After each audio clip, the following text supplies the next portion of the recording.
Թվային տեխնոլոգիաների դարաշրջանում փողի մասին գիտելիքները ռազմավարական նշանակություն ունեն։ Ինչ պետք է իմանալ անձնական ֆինանսների մասին, ինչպես ճիշտ կառավարել այն և որ ամենակարևորն է, ինչպես զերծ մնալ այդքան տարածում գտած զեղծարարություններից։ Global Money Week 2026-ի շրջանակում Էջմիածնի երիտասարդների տանը տեղի է ունեցել «Խելացի զրույցներ փողի մասին» թեմայով քննարկում։ Փող չունենալը ինչ խնդիր է ստեղծում, ստրես չէ, որտեղ մենք փողի միջոցով ենք մեր պահանջմունքները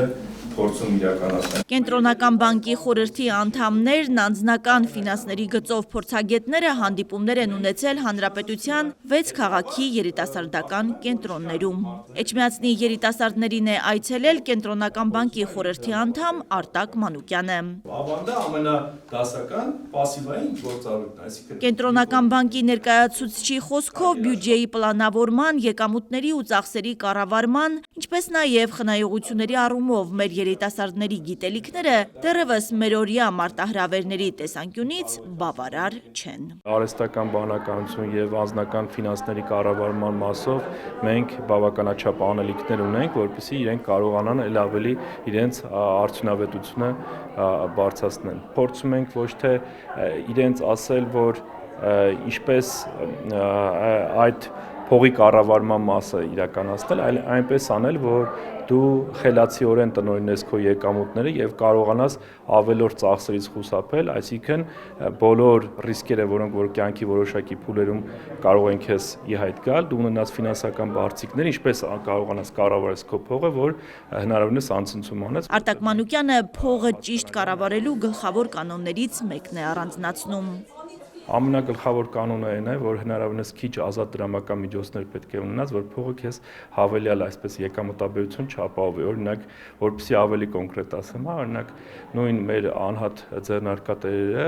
ըստ էության ունեն իրենց հասույթը, որը որ շատ հաճախ օրինակ իրենք չեն գիտակցում, որ կարող են օրինակ ՑՊ-անջավանդ ձեռք բերել եւ միայն օգտագործել այն դրամագլուխը, որը անհրաժեշտ է ընթացիկ ծախսեր իրականացնելու։ Սա պարզ բան է, որը օրենսդրության մեջ հնարավորություն կա, բայց քիչ տնտեսվարող սուբյեկտներ են այս մոտեցումներից օգտվում, սա նշանակում է, որ դեռևս մենք այդ գիտակցության մակարդակը չենք հասել։ Խնայել նոր միայն առատ ծախսել։ Կենտրոնական բանկի խորհրդի անդամ Արտակ Մանուկյանը հորդորում է փողը խելացի տնօրինել։ Հանդիպման եկած երիտասարդներից շատերը խոստովանում են խնայել չգիտեն, բայց փորձում են կառավարելի դարձնել այս սովորությունը։ Ես սիրում եմ շատ ծախսել, բայց կարողանում եմ պահել ինձ համ խորհրդով, համ փորձով, որովհետև խորհրդվել են ամենափոքր տարիքից միշտ ինձ գումարը տալիս էին, ասում էին գնա